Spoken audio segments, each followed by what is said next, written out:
can you tell us? Kelly, I'd say that the negotiations are going slow.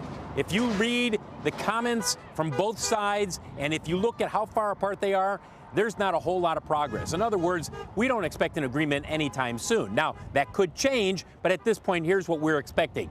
You have got a couple of things happening. First of all, the UAW President Shawn Fain said over the weekend, the offers that are out there calling for pay raises over 4.5 years of 20 or 21%, approximately, he says those are a no-go. As you mentioned, Ford and Stellantis, back at the negotiation table today, have gotten no read as to whether or not there was substantial progress there. And the White House is sending a team to Detroit, not to mediate, but to facilitate discussions between the UAW and the big three automakers. This strike has stopped 15% of big three U.S. production.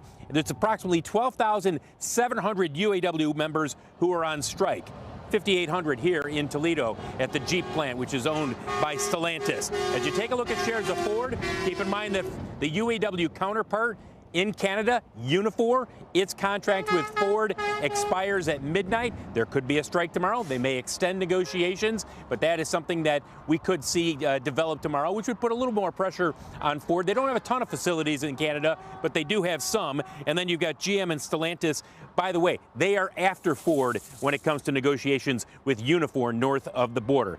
Kelly, at this point, it's one of those cases where we're going to see discussions pretty much on a regular basis is my expectation, but I'm not getting any sense that they are making quick progress in terms of reaching agreements. No, and it sounds like workers are pretty pleased with a lot that the UAW has been doing.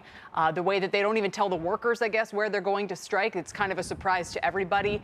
It sounds like some of the older workers want the young workers to access the same benefits that they've had and feel that this disparity needs to be redressed. So it sounds like, again, in the very early days, you know, there's an attitude of we're in this together and let's wait it out.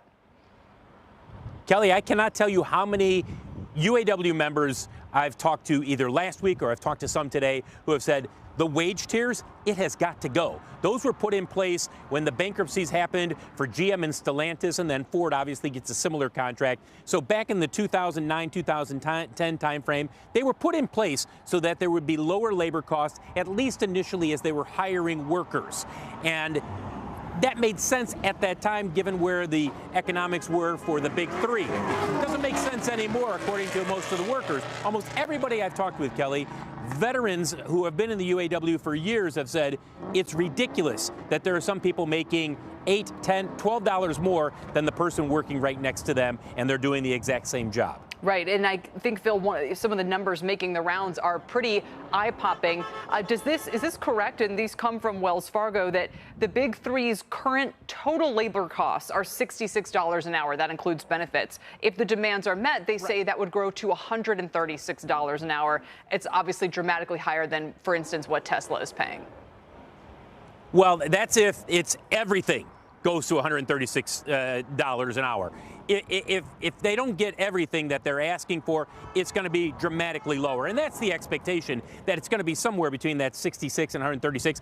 Look, most people are focused on a percentage increase over 4.5 years of being somewhere around 25%. That's the prediction of those who are familiar with this in the auto industry, these negotiations. Doesn't mean that's going to be the final resolution, but that's the expectation. Still a hefty increase, but certainly not the 40% that the UAW is pushing for right now. All right, Phil, for now, we'll leave it there. Thank you so much, our Phil Lebeau in Ohio.